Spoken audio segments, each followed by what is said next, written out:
Good evening, friends. A very, very good evening to all the followers of Sunday Kehwa Sips. And thanks again, Mr. Bala and Kashmir Pen for this opportunity, which I get every Sunday. So today I'm again going to read a story. This time a story by Leo Tolstoy. And I'm sure all of you must have read this story sometime or the other. And the name of the story is What Men Live By. It was written in 1885, and Tolstoy was in his 50s when he wrote these stories. And you of course know that all his stories are timeless and they have a universal appeal. And in the present dystopian world, where we see everyone killing everyone else, hating everyone else, this famous short story becomes very relevant. So I'll just read a couple of paragraphs from this so you can read the entire story whenever you feel like. So, what men live by.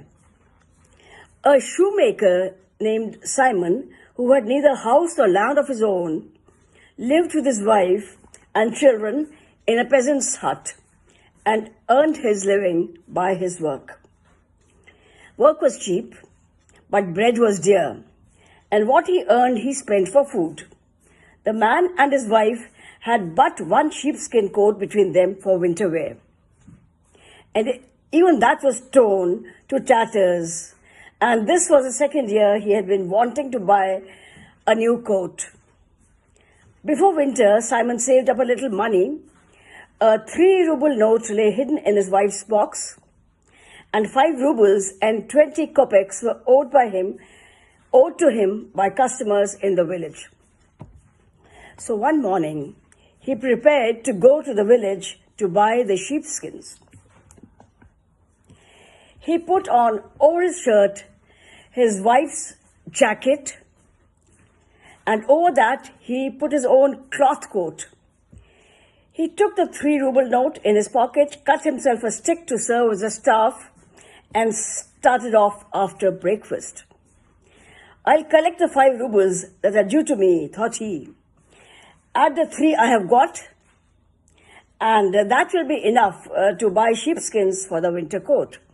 This is what he resolved, and on the way he comes across many things, many people, and later on, let's see, you'll have to read that, but I'll continue. He came to the village and called at a peasant's hut, but the man was not at home. The peasant's wife promised that the money should be paid next week, but he would not pay it herself. Then Simon called on another peasant, but this one swore he had no money and would only pay 20 kopecks, which he owed for a pair of boots. Simon had mended. Simon then tried to buy the sheepskins on credit, but the dealer would not trust him. Bring your money, said he, then you may have your pick of the skins. We know what debt collecting is like, so all the business the shoemaker did was to get the 20 kopecks for boots he had mended, and to take a pair of felt boots a peasant gave him to sole with leather. Simon felt disheartened. He spent the 20 kopecks on vodka and started homewards without having bought any skins. In the morning, he had left the frost, and he had felt the frost, but now, after drinking the vodka, he felt warm, even without a sheepskin coat. He trudged along, striking his stick on the frozen earth with one hand, swinging the felt boots with the other, and talking to himself. He meets many people on the way, and I am not going to tell you what happens. There are 10 pages of this for you to read, but I'll come to the last line, and which is the message of the story. And this is relevant because of the fact that in this dystopian world, we see only hatred around us. We see jealousies around us. We see people getting envious of each other, killing each other.